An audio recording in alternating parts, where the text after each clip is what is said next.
l'être humain cherche à vivre dans des environnements confortables et stables, mais nous présenterons aujourd'hui quelque chose qui peut paraître incroyable, des complexes résidentiels intégrés dans des paysages naturels impressionnants et bénéficiant de conditions climatiques exceptionnelles. Dans cette vidéo, nous explorerons comment les humains s'adaptent à des conditions extrêmement défavorables, où vivre serait difficile pour n'importe qui. Préparez-vous pour l'aventure d'aujourd'hui, et découvrons ensemble comment les humains transforment ces lieux inhospitaliers en foyers stables. Numéro 1, la maison en forme de chaussure, située dans l'État de Pennsylvanie, a été construite par le millionnaire Milon Hans, qui possédait 40 magasins dans les États du Maryland et de Pennsylvanie. La construction de cette résidence particulière a eu lieu entre 1948 et 1949, avec dans le but de promouvoir les produits de chaussures vendus dans ces établissements. Inspiré par une vieille chaussure, le millionnaire a chargé l'architecte de construire un bâtiment similaire en forme de chaussure. La longueur du bâtiment est de 12 mètres et sa hauteur de 800 mètres. La structure est en bois renforcé de ciment et se compose de 5 étages. De plus, elle est entourée de statues en ciment en forme de chaussure, ainsi que de boîtes aux lettres, de fenêtres et de niches, toutes conçues sur le même thème. La maison, avec son revêtement d'un blanc éclatant, est constamment rénovée pour conserver son charme particulier. Numéro 2, la cité métallurgique de Californie, située au sud de Los Angeles, a été construite sur les vestiges d'une ancienne base militaire. Son nom vient des dalles de ciment laissées après le démantèlement de la base. Cette enclave attire ceux qui veulent s'éloigner de l'agitation urbaine et jouir d'une plus grande liberté, car elle manque d'autorité gouvernementale, notamment de police et de pompiers. Numéro 3, la ville intérieure de Larín est située dans les montagnes du Sahara au Pérou, à une altitude de 5100 mètres au-dessus du niveau de la mer. Elle se distingue comme l'une des zones urbaines les plus isolées du monde. La plupart de ses habitants travaillent dans les mines d'or locales sont dispersés dans la région. Cependant, les conditions de vie dans la ville sont médiocres, il n'y a pas de système d'égout et les ordures s'accumulent dans les rues ou sont incinérées. Les sols sont contaminés par le mercure, utilisé par les habitants pour l'extraction de l'or. Même les glaciers qui approvisionnent la ville en eau sont contaminés et fondent à cause de l'activité minière, augmentant le risque local. Malheureusement, ces conditions ont provoqué la mort d'animaux locaux. Et la rivière qui traverse la ville manque de poissons. Numéro 4, la ville de Whittier est située sur la côte sud de l'Alaska, aux États-Unis. Sa particularité est que 90% de sa population réside dans un seul bâtiment appelé Peak. Ce bâtiment résidentiel de 14 étages était autrefois une base militaire. Dans les années 1950, mais abrite actuellement des civils. La ville a une importance stratégique en tant que point de connexion, puisqu'elle est traversée par un tunnel reliant l'Alaska à d'autres régions de l'Amérique du Nord. De plus, elle possède un port important dédié au transport de marchandises, y compris du poisson et des produits pétroliers, ainsi qu'un aéroport qui le relie à d'autres villes de l'État. Numéro 5, ce quartier résidentiel unique est connu sous le nom de Bosco Verticale et est situé dans la ville de Milan, en Italie. Ce complexe architectural fusionne des éléments naturels avec la structure urbaine, créant une image qui semble sortir d'une peinture plutôt que de la réalité. Il est composé de 2 tours, l'une de 76 mètres de haut avec 18 étages, et une autre de 110 mètres de haut avec 26 étages. Les façades des bâtiments sont recouvertes de plantes et de fleurs, leur donnant un aspect unique qui évoque l'exubérance de la jungle et des forêts. En raison de la croissance verticale de la végétation, la zone a été surnommée la jungle verticale. Autour du bâtiment, il y a 900 arbres et jusqu'à 90 espèces de plantes sont cultivées. Numéro 6. Le château de Predjama est un château insolite situé dans une grotte au fond d'une vallée en Slovénie. Il est célèbre pour être le plus grand château troglodyte du monde. Son histoire remonte au XIIIe siècle et sa façade Renaissance des années 1580 ajoute une touche de grandeur à cette impressionnante structure. Même des détails apparemment ordinaires, comme les toilettes du château, ont des histoires intéressantes. L'histoire du château est liée à Erasmus von Lueg, un personnage local ressemblant à Robin des Bois, qui s'y réfugia après un duel qui aboutit à la mort d'un comte et au siège du château. Erasmus a tenu bon et a utilisé des tunnels secrets pour survivre, envoyant même des cerises à ses ennemis depuis une vallée lointaine via des passages souterrains. Finalement, il a été trahi et tué par un boulet de canon alors qu'il allait aux toilettes. Numéro 7. Situé dans la province de Cadix, au sud de l'Espagne, Setenil de las Bodegas est une charmante ville qui s'étend le long du détroit de la rivière Trigueiro. Ce qui la distingue des autres endroits est sa géographie particulière. Au lieu d'être construite sur un terrain plat ou sur des collines, Setenil est coincée dans un terrain bas, entouré d'impressionnantes falaises et formations rocheuses qui s'élèvent au-dessus de la ville.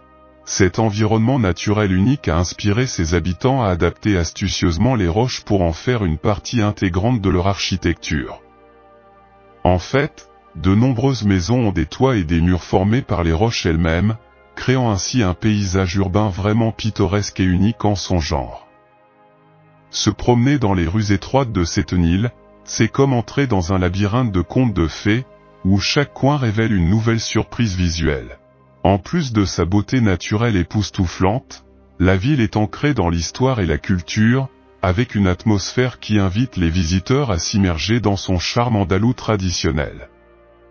Ainsi, Setenil de las Bodegas se distingue comme une destination qui allie harmonieusement la beauté naturelle à la créativité humaine, offrant une expérience unique et mémorable à tous ceux qui ont la chance de la visiter. Numéro 8. Dans un voyage audacieux dans la province chinoise du Sichuan et dans les imposantes montagnes où un aventurier intrépide relève le formidable défi de conquérir plus de 8000 marches. Cette ascension ardue mène à l'impressionnant Red Cloud Peak, un phénomène naturel unique, une flèche rocheuse divisée en deux moitiés. Depuis plus de 500 ans, cette flèche abrite deux petits temples bouddhistes également appelés Red Cloud Peak, reliés par un pont qui s'élève vers le ciel. Le mystère ne réside pas seulement dans la merveille architecturale, mais aussi dans la manière dont les constructeurs bouddhistes ont transporté les matériaux jusqu'à cette falaise verticale, une réalisation entourée d'énigmes. Des renforts récents garantissent que les structures résistent aux vents difficiles à de telles altitudes. Le temple au sommet du sommet attire les amateurs de drones, offrant une vue imprenable malgré les rafales de vent. Pour ceux qui évitent une ascension ardue, la magnificence du temple et la nature intacte environnante peuvent être admirées sans monter les marches difficiles. Fusion de l'artisanat ancien et de l'ingéniosité moderne, ce temple est un témoignage d'histoire, de mystère et de beauté naturelle. Rejoignez-nous pour des vues inégalées sur cette création remarquable et la nature sauvage immaculée qui l'entoure, un rappel que certaines merveilles valent le détour, même si elles sont vécues par procuration. Numéro 9. Connu sous le nom des îles en plastique, le problème des déchets plastiques dans les mers et les océans est un problème grave qui affecte négativement l'environnement. Face à cette situation, quelqu'un a imaginé une solution particulière, construire une petite île entièrement constituée de des conteneurs en plastique. Environ 250 000 conteneurs ont été utilisés pour sa construction, complétés par du bois pour niveler le sol. Le centre de l'île est constitué de plastique compact, soutenu par un solide réseau qui le maintient ensemble. Plus tard, de la terre a été ajoutée sur ses bases. Et des arbres ont été plantés. Au fur et à mesure que les arbres ont grandi, leurs racines ont renforcé et stabilisé le plastique. Récemment ouverte, l'île est située à proximité des îles de la mer des Caraïbes. De plus, son fondateur a construit une maison sur l'île et s'y est installé. Sa famille, cultivant divers types de cultures.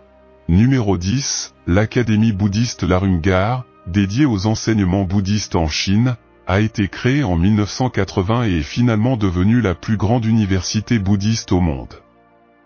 Elle abrite environ 40 000 moines et nonnes, qui étudient les enseignements bouddhistes et accomplissent divers services communautaires. À l'université. Malgré sa taille, l'académie attire de nombreux étudiants de toute la Chine et du monde. Les bâtiments de l'académie se caractérisent par les petites maisons rouges où résident les étudiants, situées sur les pentes des montagnes. Il n'y a pas d'approvisionnement en électricité, mais il n'y a pas de système d'eau, donc les étudiants doivent apporter l'eau des puits jusqu'à chez eux. Numéro 11. En direction de l'Éthiopie, nous trouvons la ville de Lalibela, apparemment ordinaire à l'exception de ses églises. Ces structures non seulement suscitent l'intérêt, mais déroutent même les scientifiques modernes car elles ont été taillées dans la pierre et les roches volcaniques. Chacune des 13 églises est unique et incomparable, se distinguant par son style unique. Certains sont situés dans des cavités rocheuses, entourés de formations rocheuses, tandis que d'autres ont été sculptés directement dans les falaises. Selon les scientifiques, ces églises ont été érigées entre le XIIe et le XIIIe siècle et leur construction a été achevée dans un délai étonnant de 25 ans. L'Éthiopie, un pays africain dont les anciens habitants ne se distinguaient pas par des connaissances et des compétences avancées et manquaient d'outils uniques, soulève une question intrigante: comment cet exploit a-t-il été possible? Même aujourd'hui, créer quelque chose de similaire n'est pas facile. Les chercheurs sont perplexes face à la création extraordinaire de ces églises éblouissantes et impressionnantes en Éthiopie. Le fait qu'ils aient été construits avec des outils primitifs en seulement un quart de siècle reste une énigme non résolue. La réponse des habitants suggère l'intervention de forces supérieures. Selon la légende locale, des ouvriers humains et des anges sont descendus sur terre pour aider à la construction de ces églises. Ce sont les anges qui ont poussé Lalibela, le souverain de l'époque, à ériger ces structures, fusionnant ainsi les efforts des ouvriers ordinaires et des êtres célestes dans la création de ces monuments architecturaux. Numéro 12. Dans la ville isolée de Coober Pedy, en Australie méridionale, environ 1700 personnes vivent dans des maisons souterraines connues sous le nom de pirogues, célèbres pour leur production d'opale. Ces maisons sont creusées dans les pentes de grès pour résister aux températures estivales élevées, qui peuvent atteindre 45 degrés Celsius. Ces pirogues ne sont pas seulement une solution à la chaleur, mais elles sont aussi étonnamment élaborées, avec des équipements modernes et des établissements souterrains tels que des hôtels et des magasins. La ville, fondée en 1915 grâce aux découvertes d'opale, est un creuset de culture, avec une vie souterraine florissante et un parcours de golf de 18 trous dans un paysage lunaire. Malgré sa nature inhabituelle, les habitants ont transformé les défis de l'outback en opportunités de croissance et de prospérité. Avec son histoire unique, ses maisons souterraines et son industrie minière d'opale florissante, Coober Pedy est l'un des endroits les plus exceptionnels au monde, où les gens ont non seulement survécu, mais ont prospéré. Numéro 13. Le temple suspendu de Hanshan en Chine, audacieusement perché sur une falaise dans les montagnes Yingshan en Chine, le temple suspendu ou temple Shan Kong témoigne de l'ingéniosité et de la résilience extraordinaire de l'humanité. Construite il y a plus de 1500 ans sous la dynastie des Wei du Nord, cette merveille architecturale défie la gravité grâce à son emplacement apparemment délicat. Le temple suspendu comprend 40 pièces communicantes, reliées par des passerelles étroites et des poutres en bois encastrées dans le flanc de la falaise. Soutenu par ses structures robustes et ses formations rocheuses naturelles, le temple reste un lieu de culte incontournable pour le bouddhisme, le taoïsme et le confucianisme, reflétant une rare harmonie entre les grandes religions chinoises. À l'intérieur, des statues et des œuvres d'art représentent des divinités de ces religions, illustrant des valeurs spirituelles communes. Cette convergence de croyances au sein d'une structure singulière est une expression rare d'harmonie religieuse, reconnue au patrimoine mondial de l'UNESCO. Le temple suspendu attire les touristes prêts à affronter un escalier raide et étroit creusé dans le flanc de la falaise pour une ascension palpitante. Plus qu'une merveille architecturale naturelle, le temple suspendu est un témoignage de la foi humaine et de la détermination à surmonter l'adversité dans l'un des endroits les plus extraordinaires choisis comme domicile.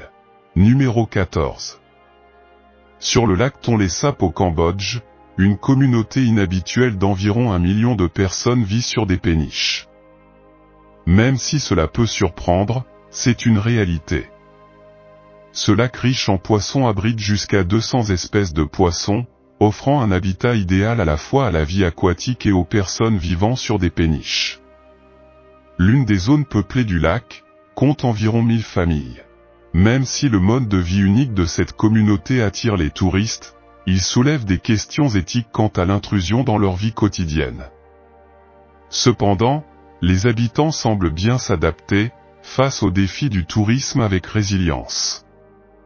Mais la véritable merveille va au-delà du tourisme, il s'agit de résoudre des problèmes fondamentaux tels que l'assainissement et l'approvisionnement en eau. Vivre au bord d'un lac qui est leur source d'eau depuis des années a amené les résidents à trouver des solutions ingénieuses pour maintenir leur mode de vie tout en répondant à leurs besoins fondamentaux.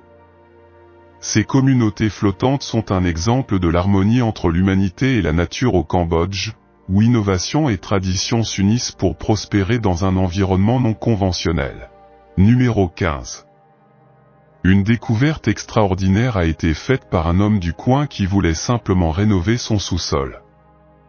Ce qu'il a trouvé derrière lui était tout simplement étonnant, une entrée vers une vaste ville souterraine s'étendant jusqu'à 18 étages et capable d'héberger jusqu'à 20 000 personnes. Ce complexe souterrain est maintenant connu sous le nom de ville souterraine de Derinkuyu, depuis sa découverte, a été salué comme la plus grande communauté souterraine.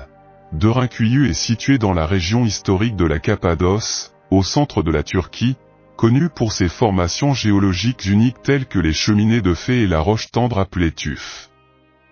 Grâce à cette roche, les habitants locaux ont créé des habitations souterraines, des entrepôts et des temples depuis des millénaires.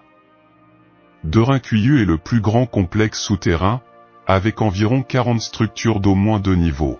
Son origine exacte reste un mystère, mais on pense qu'elle a été fouillée par les Hittites vers 2000 avant JC. Ou par les Phrygiens en 700 avant JC. De plus, on pense que les chrétiens locaux ont agrandi la ville au cours des siècles suivants.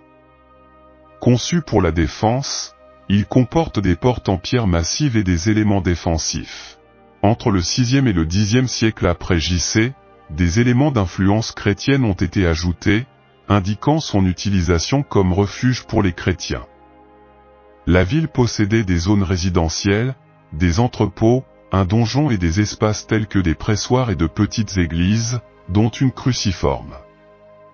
Ventilé par plus de 15 000 puits, il offrait des conditions stables et modérées, constituant un refuge contre les intempéries et idéal pour stocker des aliments. Numéro 16. Le Burj Khalifa se dresse majestueusement comme le plus haut bâtiment du monde, atteignant une hauteur de 828 mètres dans l'impressionnante skyline de Dubaï.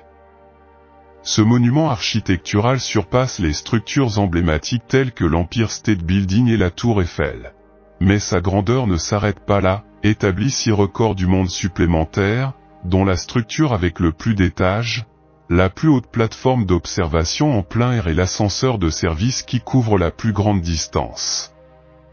L'ampleur du Burj Khalifa se voit dans ses matériaux, équivalent au poids de 100 000 éléphants en béton et en aluminium qui pèsent autant que 5 avions A380. En termes de durabilité, le bâtiment réutilise 15 millions de gallons d'eau par an à diverses fins, notamment pour la célèbre fontaine de Dubaï. Détail surprenant, sa pointe est visible jusqu'à 95 km de distance. Après 6 ans de construction, en janvier 2010, le Burj Khalifa a été inauguré, s'imposant comme une merveille architecturale mondiale. Numéro 17. Les îles artificielles de Dubaï, évaluées à 1,13 milliard de dollars, témoignent de l'ambition sans limite de la ville de créer des merveilles au milieu du désert. Malgré ses luxes évidents, comme le Burj Khalifa et les véhicules de luxe, l'une des créations les plus audacieuses de Dubaï est un archipel qui imite les nations du monde, même visible depuis l'espace. Cependant, ce projet ambitieux se heurte à des défis. On a observé que ces îles artificielles cèdent la place à la mer en raison de divers problèmes historiques. Ce qui était autrefois un symbole de grandeur est désormais confronté au défi du naufrage. Les histoires derrière ces acquisitions insulaires, comme celle de John Odlin et Safi Kashi, racontent des défis personnels et financiers. Le défi supplémentaire est le retrait de ces îles, rendant le sable à la mer. Si ce processus persiste, l'archipel pourrait être à nouveau submergé. Cela nous amène à réfléchir sur des récits anciens qui mettaient peut-être en garde contre les risques liés à la construction sur des terrains instables, une leçon qui pourrait être pertinente dans le contexte moderne de Dubaï. Numéro 18. Dubaï se distingue par son offre innovante de distributeurs automatiques d'or, reflétant sa position de destination de choix pour les amateurs d'or. Ces machines permettent aux clients d'acheter de l'or pur 24 carats rapidement et facilement, en espèces ou par carte de crédit. Pour garantir la sécurité et la confiance de ces transactions, chaque machine est équipée de caméras de sécurité et d'options permettant de contacter un opérateur si nécessaire. Avec environ 50 de ces appareils répartis dans toute la ville, Dubaï renforce sa réputation de paradis doré. La raison de la confiance dans les achats d'or à Dubaï réside dans ses réglementations strictes. Le gouvernement contrôle méticuleusement l'authenticité et la qualité de chaque pièce vendue, éliminant ainsi les préoccupations concernant la pureté de l'or. De plus, les bijouteries sont tenues d'afficher un sceau de pureté qui détaille l'authenticité et les caractéristiques de l'or, assurant ainsi la transparence aux consommateurs. Cette combinaison de réglementation stricte et de transparence fait de Dubaï une destination de confiance pour les investissements dans l'or, mondialement reconnue pour sa qualité et son authenticité.